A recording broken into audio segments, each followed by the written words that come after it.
Miami, are you a Miami Dolphins fan and you want your voice to be heard?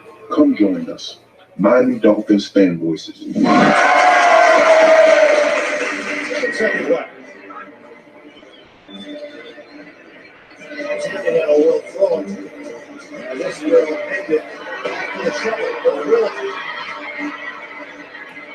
Miami running around, circling. Oh, look out! Touchdown! Did not get it go! Touchdown! Can you dream? A miracle!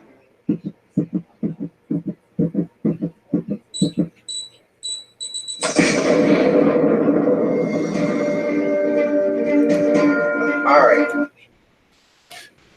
Dolphin Fan Voices podcast. We are a day late, 7:14, back in Atlanta. Yesterday I was actually in the Florida Keys. Spent a couple days in the Florida Keys with the family. So we're back here to talk football. There's been a couple developments that we're gonna jump right into. My co-host for today is one of the originators on the Dolphin Fan Voices podcast. Uh, Go ahead and introduce yourself, man. Thanks, bro. This is Ron, lifelong Dolphin fan. I'm glad to be on the Dolphins Fan Voices podcast with Isaiah out here in California representing. Just got myself a brand new Jakeem Grant T-shirt, so I've been sporting that. That was an early birthday present from my daughter. Oh, nice. Let me say to all of my Facebook watchers, to everybody who is listening to the podcast on Facebook, your audio is not the same. It's not going to be the same as the audio that is on YouTube. So if you'd like to get a better sound quality when you're listening to us live, please listen to us on YouTube. It's going to continue to get better on audio as I kind of figure some things out. So if you want to get the best sound quality, join us on YouTube. But yeah, right into it. First thing right out of the gate. We can't have nice things. That's what it seems like, man. What are your thoughts on the coaching situation with the Miami Dolphins before the season even starts? One of our coaches and a guy who I thought was going to have a big spot in the home of Josh Rosen, helping to improve him as a quarterback, and he's already sidelined. What are your thoughts about this, man? Kind of shocked, man. I seen it on your timeline actually, because I got up late because I've been busy messing with the yard and the garden since the heat wave out here. Shit's growing like super fast. I seen it. I just was just shocked. It's part of the selling point of me liking or getting the used to of Brian Flores was the fact that he took the route with getting someone that has previous coaching experience on his staff. Yep. And not only that, knowing that we were trading or moving away from Ryan Tannehill and we were going to get some young guy and we were signing Ryan Fitzpatrick, the selling point for Caldwell is he's a quarterback guru, something that we haven't had in a long time. Right. So we wouldn't be making the same mistakes like we did when we drafted Ryan Tannehill, never really giving him any coaching up and then no competition either to push him either. Right. And so for me, Caldwell was huge as not being the rookie offensive coordinator, rookie head coach, rookie quarterback coach. You know what I'm trying to say? Yep. Like we have an OC in Chad O'Shea, but it's his first offensive coordinator job. They brought the quarterbacks coach from New England with him. I can't pronounce his last name. That Shaplinski guy or whatever his name is. Yep. And then Caldwell. For me, Caldwell was the glue You know what I mean? To help guide O'Shea, that Shopinski guy, and work with both, not just Josh Rosen, but also Ryan Fitzpatrick. And then him stepping away for health reasons. I mean, I know putting the football aside, you don't wish anybody bad health or whatever, and Right. that his health would be important. But at the same time, it's like as a longtime Dolphin fan since the late '70s, it's like, damn, dude, what the hell do we do to catch a break or have nice things or do something finally good or something?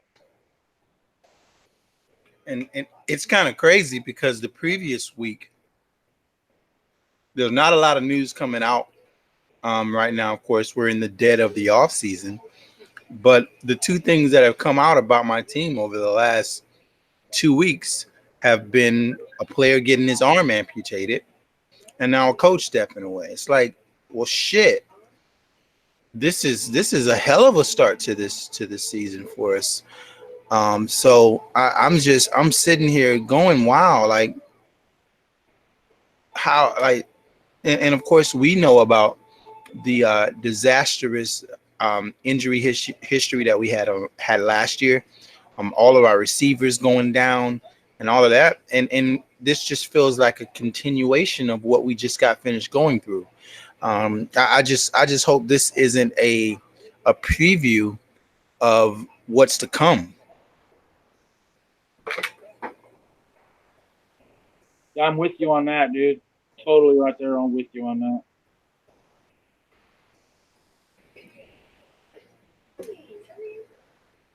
With Caldwell. What he did with Go ahead. Go ahead, sorry. No, go ahead. I was just gonna say with Caldwell and his track record, I mean, I didn't like him as a head coach, Right. but what he did with Joe Flacco in Baltimore, he just vastly improved his decision making. Yep. He was way more efficient. He had one of the statistical best. Plus, his efficiency under Caldwell in the playoffs. Yep. He's almost automatic, better than like Brady or Aikman or Montana when they went to the playoffs.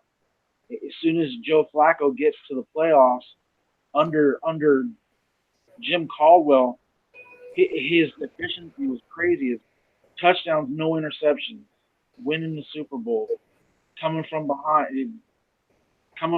even with the defense wasn't stopping anybody. Their offense under Caldwell was so efficient, so just precise.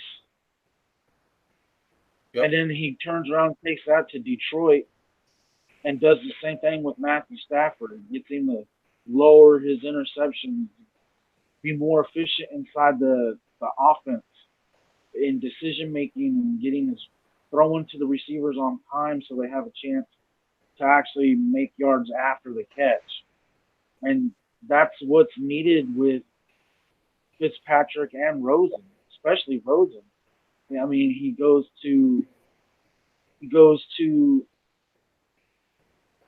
Arizona his rookie year, and it's not an ideal situation offensively. He goes Right. and he shows exactly the same mistakes that he did in UCLA. And so, yeah, for me, Caldwell was going to be huge, even if Rosen didn't win the starting job week 1.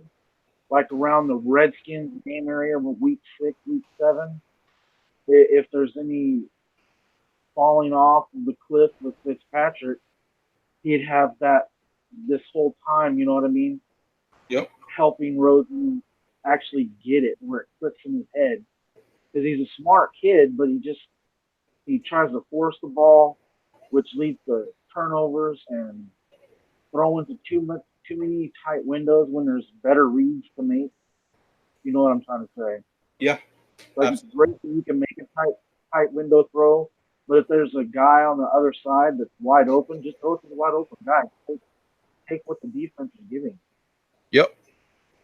Improving that side of his ball helps us, maybe not this season, but 2020 and 2021, where us fans are sick of 6-10, 7-8, or 7-9, or whatever it is, 10-6, one and done in the playoffs if we even get there. You know what I mean? Just tired of the mediocrity. And with him helping the offense, he not only helps the quarterback position, but the confidence of our wide receivers, knowing that if they're going to run these routes 90 something times a year, that the ball's actually going to get thrown to them. Yep. Under Jay Cutler, they'd run a route and then they wouldn't even get a target.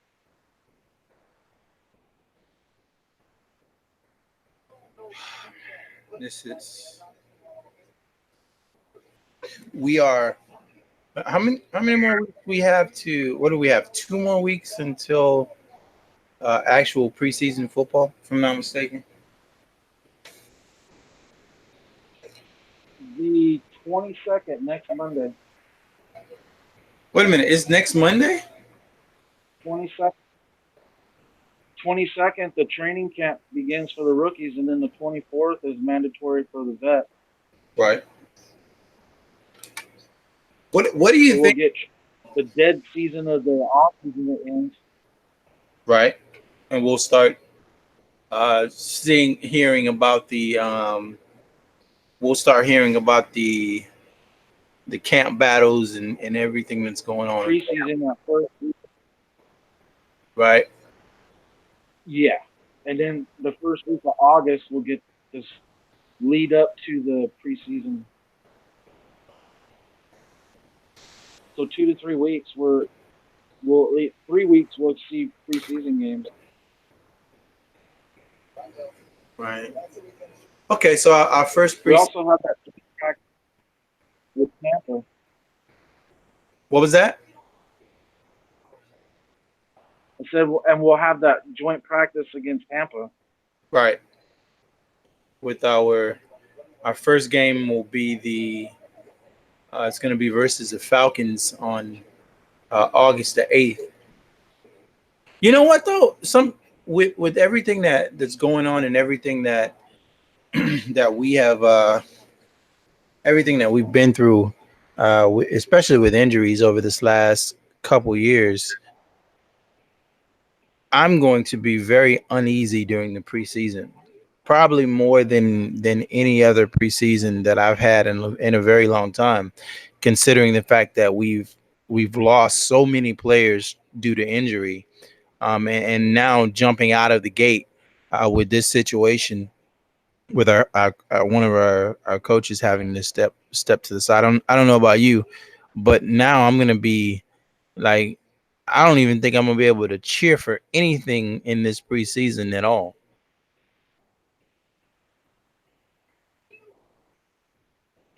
Simply because I hope that these guys are able to actually make it to the regular season, and I know that, like, I know that's not the way that as a fan you should think, but when you have watched so many players go down on this team. I mean, last year it was Josh Sitton playing one game and then he's out for the rest of the season. Stills and Grant and Albert Wilson, just when he started to catch fire, go down. This is, and I actually seen a Miami Dolphin columnist say that if you look at the depth on this football team, we are literally one injury away from almost every single position from being in a bad spot. When you look at the depth chart of the Miami Dolphins, take the starter out due to injury. Is there any position on this Miami Dolphin roster right now that you could take the starter out and the person who is behind him, other than wide receiver and maybe running back? Is there any position that you can see that we lose a starter and we're still able to do fine? Man, that's a good question. I think, but there's no proof yet because we haven't seen it. Right. I think maybe guard this time, Right. Could we possibly have Dieter at left guard as a starter, and then either Chris Reed or that Shaq Calhoun at right guard? Right. If those two are the starters, we would have Chris Reed as a backup. He's not too much of a drop off from those other two, Right. but as a starting platform, I don't know if they're, you know what I mean? They could be like Jesse Davis level, where they're the bottom third of the NFL. So, they're already not that good anyway. So if they go down, Right. being able to plug a guy with a similar talent, like last year we had Sitton, and he was a decent guard, and we went from him all the way down to Larson. Yep. It was worst guard in the NFL last year. yes. I don't see that happening again, but that's the only position that you mentioned that I could think of other than wide receiver that wouldn't be like a cliff jump for the next guy. That is, and I know that there's not a lot of Miami Dolphin fans that believe that we're going to be able to do anything this year anyway. Most Miami Dolphin fans already have it in their mind that we're going to be a 2 to 3 win team. So when we're talking about these injuries and things of that nature, most Miami Dolphin fans are probably rolling their eyes in their head, because some of this conversation seems kind of pointless considering what they feel like our record is going to be. But you just never know in this league. All you need is to catch fire. I mean, and have things go the right way for you, and have something to build on. That's what I want to leave this season right here with, is just something positive to build from, especially at the quarterback position. I'd love to be able to come out of 2019 and say, okay, quarterback's fixed. Now let's take the rest of these picks that we have in this 2020 draft, and let's, continue to build for the future.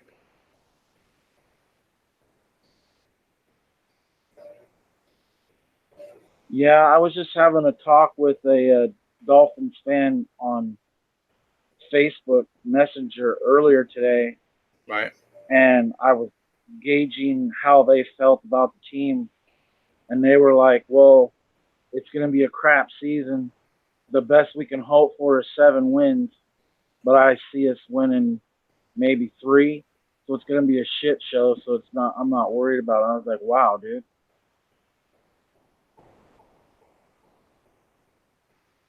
And they're all, well, even if we start off decent, we'll have injuries and we won't get to see them anyway. So it'll just be the same old. Got me thinking about, no matter how much we've improved our team in the last couple of years with Chris Greer drafting, it's not enough of an improvement for the fans to catch a hold of it. And that sucks, man. That absolutely sucks. That the majority of our fan base don't think we have any shot at all to do anything, no matter what the season. Now, and I understand that there's a lot of people that have the mindset that we're in rebuild. I get all that. But when you put this team right now on paper and you compare it to what we had last year, how many big differences are there? How many players left this team from last year to this year to put us in a situation where you feel like we're going to win 2 or 3 games? It doesn't make sense. Is Ryan Tannehill and Ryan Fitzpatrick really that huge of a drop-off? Not really. Exactly. The only person to me that we lost that was high value was James. That's it. We had Josh Sitton for one game. How do you miss somebody who only played one game? Exactly. He only played one game. And, So you didn't miss nothing. and without him, we were able to go out there and be competitive against some playoff teams. We beat the Chicago We beat Bears. the freaking Bears. We beat the Patriots. Call it what you want to call it. Oh, it's luck. It's luck. Listen, we won the game in the end of the day. Exactly.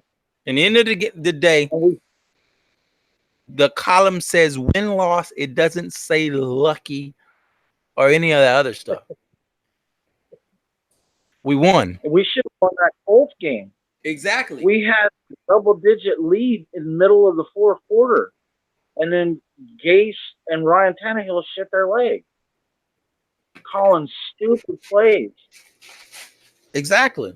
We should have beat the Bengals, and we lost for 2 quarters. We lost both James and Tunsil, and we didn't have anybody that can go out there and at least olay a defensive end and lost. Exactly.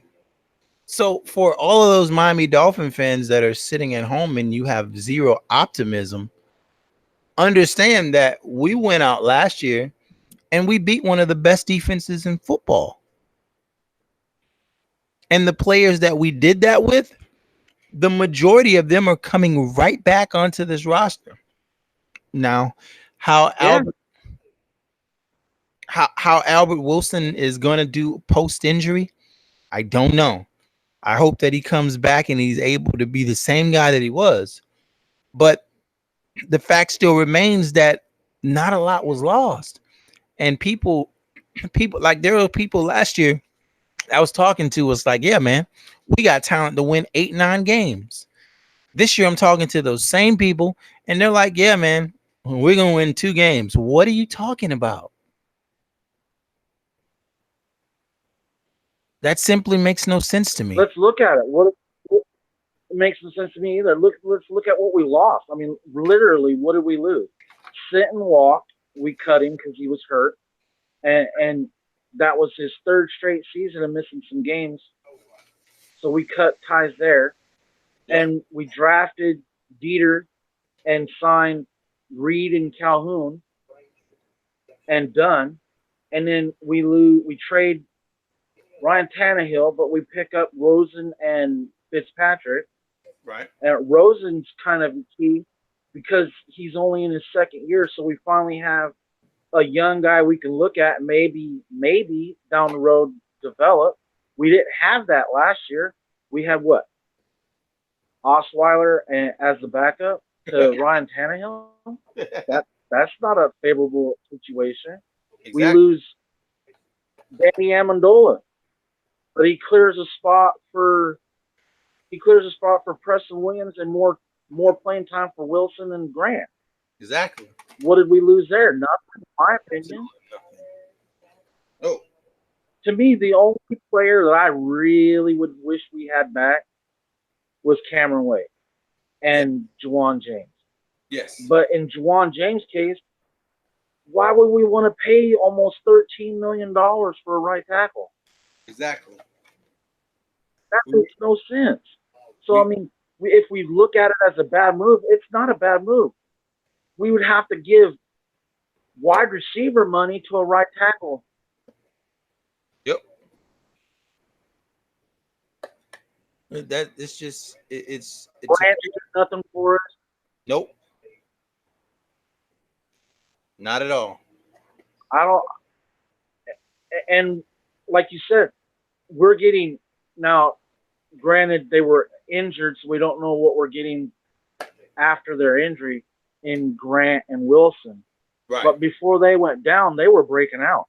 Yes, they was. And everybody's complaint was 3 touches and 2 touchdowns, or 4 touches and 3 touchdowns.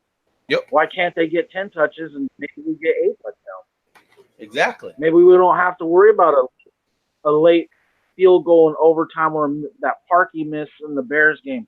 Maybe we have a 2 touchdown lead. We don't even have to worry about it. Right.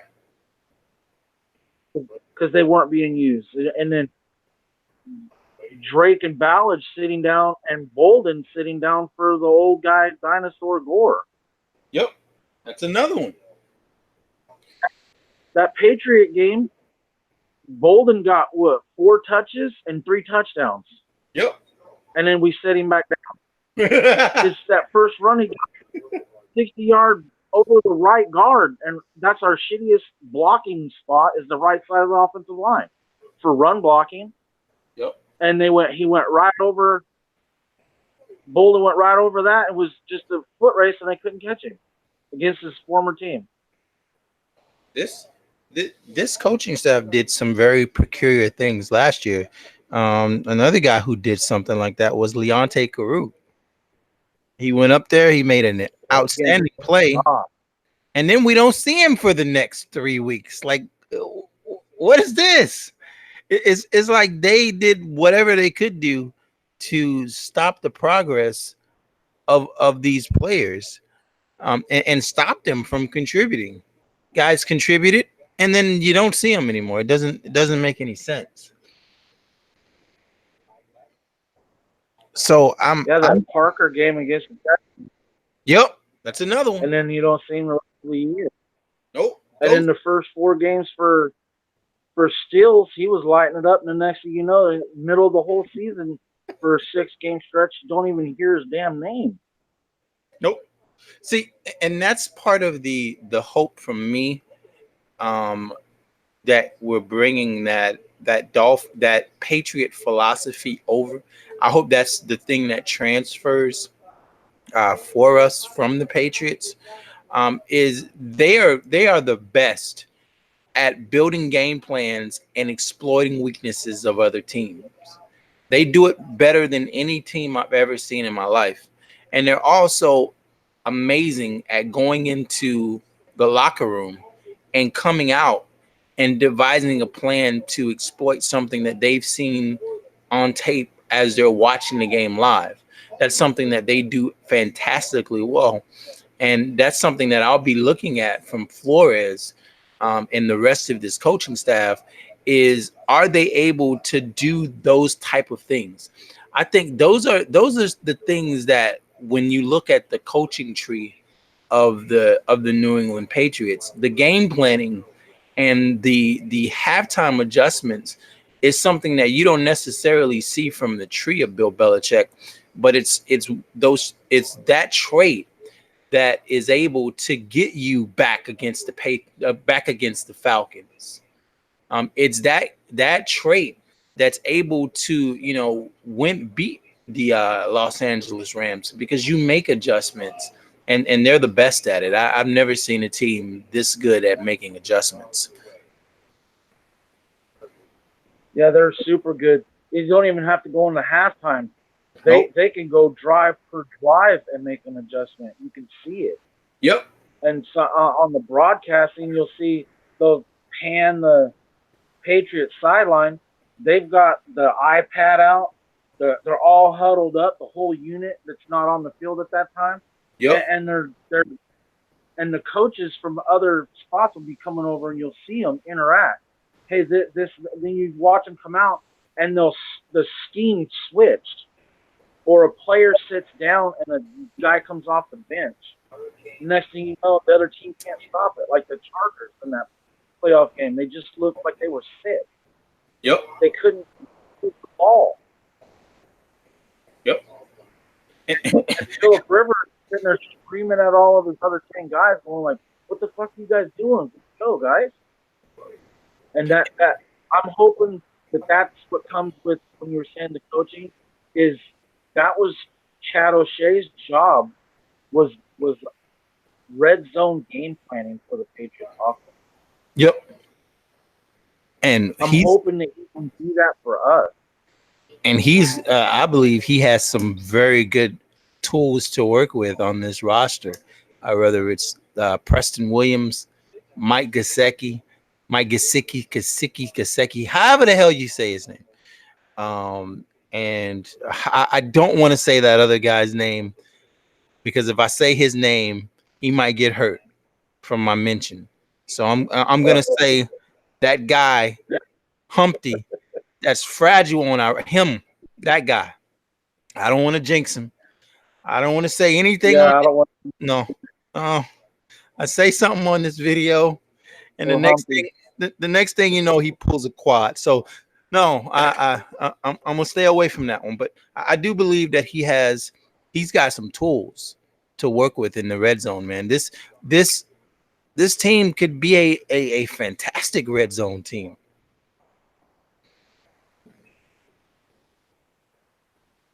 Yeah, look at Durham Smythe. He's a big kid too, like Mike G is Exactly. at tight end. Yep. And he can block and catch. And then you throw in the two running backs, Drake and Ballard. And then underrated that I saw last year only a few times where we schemed Kenny Stills. Yep. Him and Jakeem Grant lined up, and they did that crossing one where Stills was lined up in the slot-ish, and then Grant was lined up wide. And then they crossed, and they did the pick, and Tannehill threw the quick out from the slot to Stills, and he just walked right in past the pylon. Yep. So I think you're more than right about saying that he has weapons. Even more guys so than you even mentioned. Yep.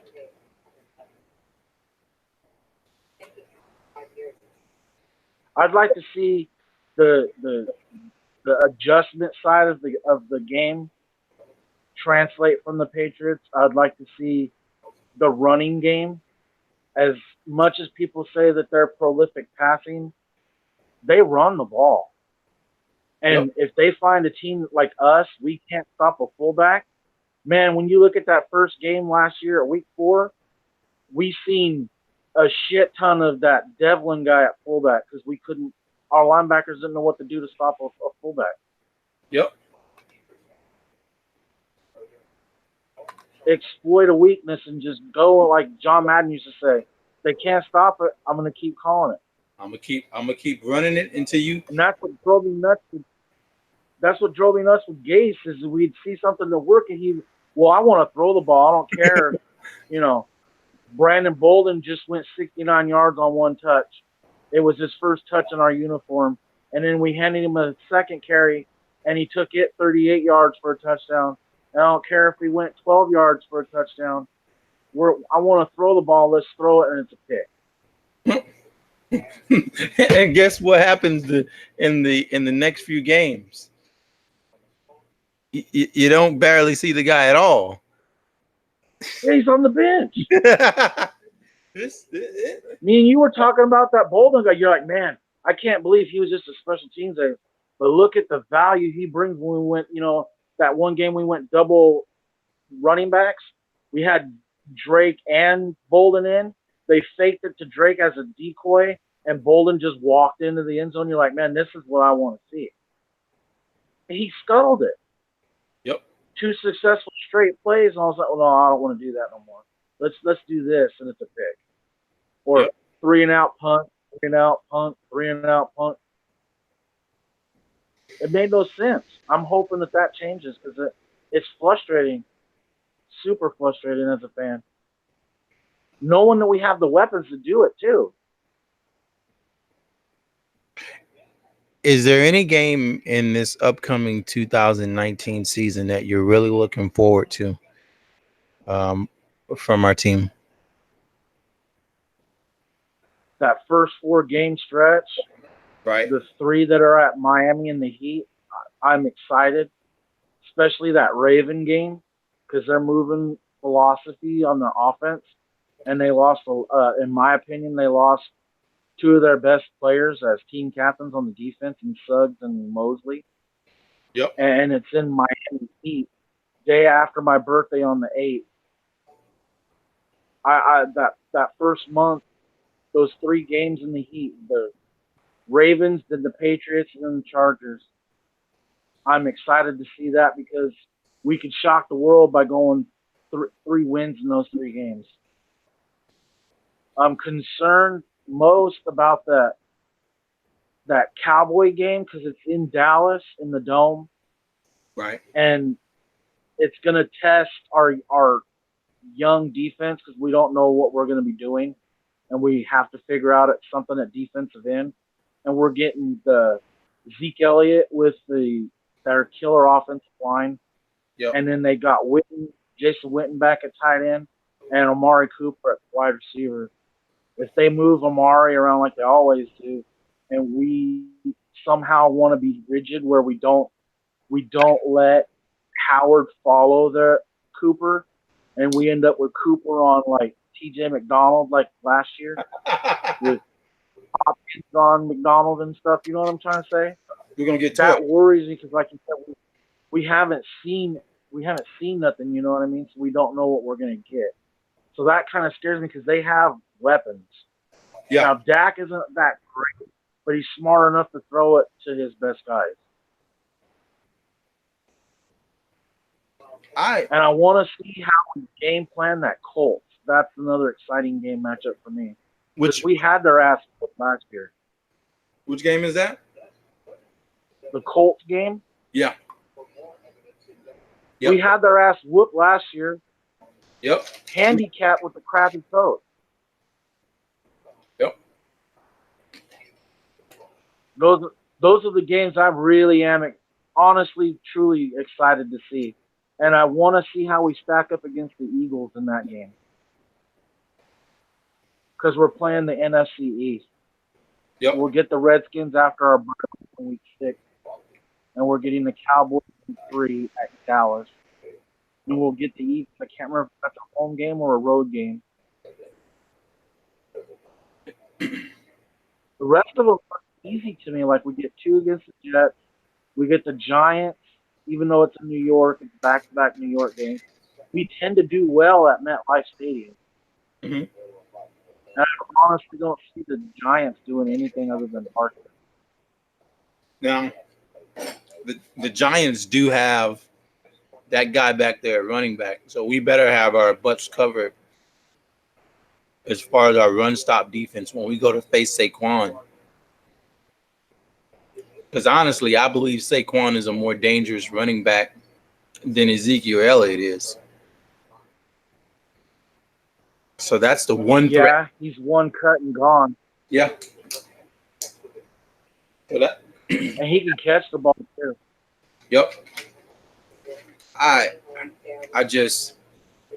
honestly look at our schedule,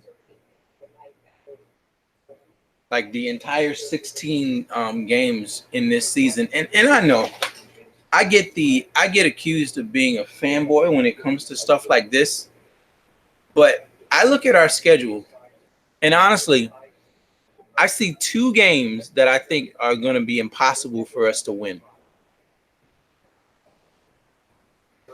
And those possible. Yeah. I don't see us winning those 2 games. And that's the Patriots and Foxborough. We just never do it. It's I don't remember the last time we beat the Patriots in Foxborough. And that Raven game. The Ravens are a team that just has our number. They just have our number, and I don't know what it is. The last time I remember beating the Ravens, they had who's that quarterback they had? Matt Schaub, I think they had at quarterback. They had Matt Schaub at quarterback, and we still barely beat Matt Schaub. So that's just I don't know what it is. I don't know if they have videos of us, if like they have videos of the players' families and they blackmailing them, but for some reason, every single time we play the Ravens, man, it doesn't ever seem to go our way.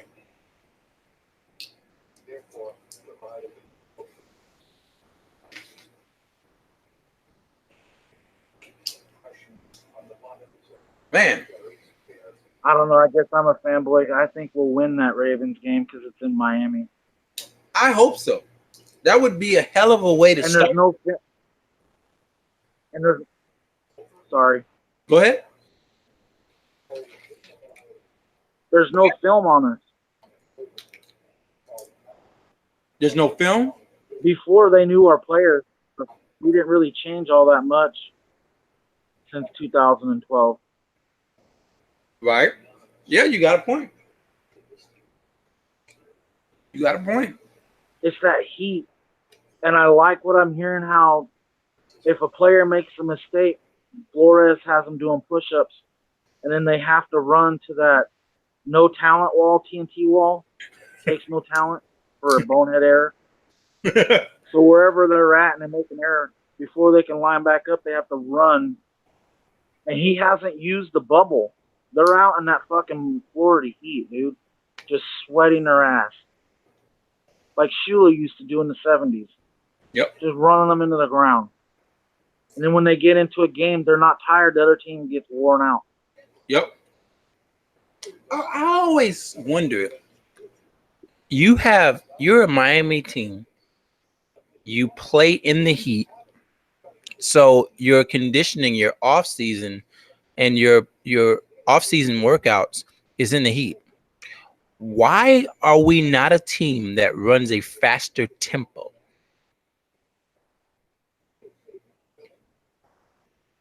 Bonehead errors. Yeah. Gase, I hated Gase, but he wanted to do that. Like that Kelly K gun, like you were saying. Yep. Get a team when you see them in their base or their big package, like they're running the ball, and they lock down with the third linebacker, and you still have some speed on your guys, and then you see it, and you just hit the throttle, and they either suck it down and let you march down the field in that, or they have to burn a timeout to make a substitution. Yep.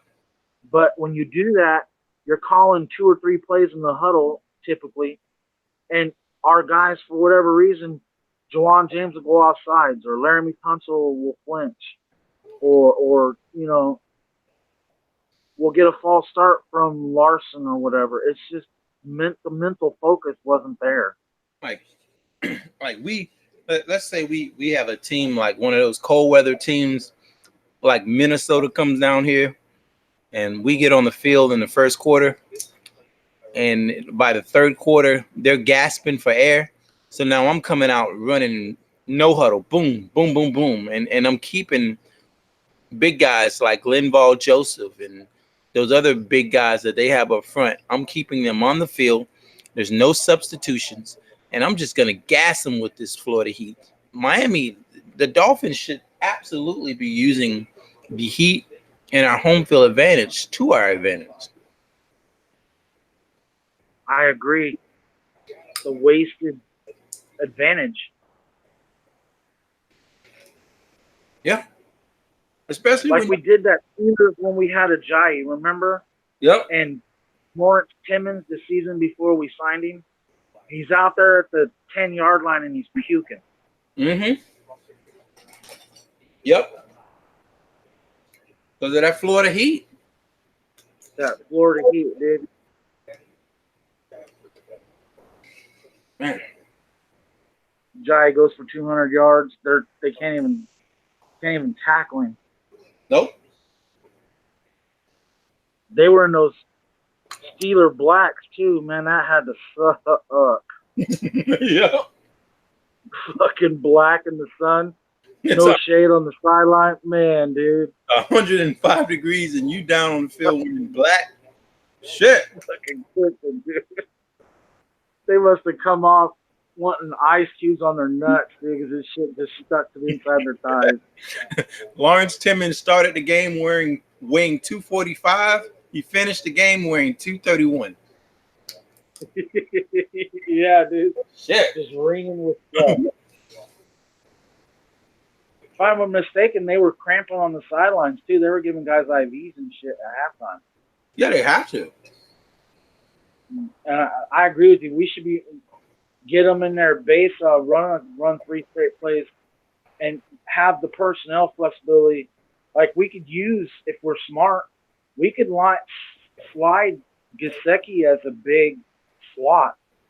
Yep. Take him off the line of scrimmage from the F, you know what I mean, in line. Yep. And just line him up as a wide receiver. Now he's the third wide receiver out there. Yep. Now you have In my opinion, you have Grant, Stills, and Gesicki. To me, that's an advantage. Hit the throttle, and you have Cox that can line up from fullback to tight end. He did it at Auburn. So Yep. if we're in with our fullback, he's now can stay in and block, and we still have Drake on the field. He can run patterns too. He can split out, leave Cox as a single back, and now your four wides is Drake, Gesicki, Stills, and Grant. To me, that's still hit the know-how and go for it, dude. Yep. Especially if you got a tired team, and now Man. I'm moving the offense around, creating matchup problems. Yeah, and you're stuck with three linebackers. Now you got a linebacker covering the slot.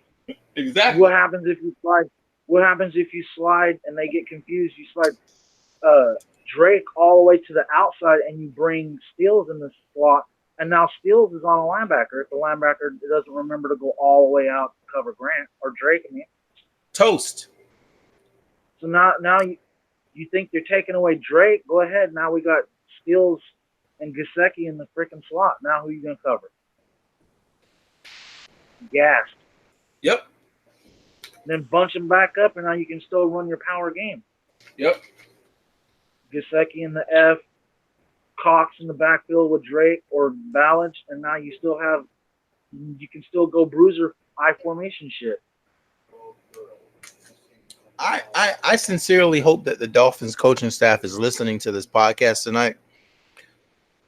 I want to thank everybody for tuning in tonight. The time is now 8:30.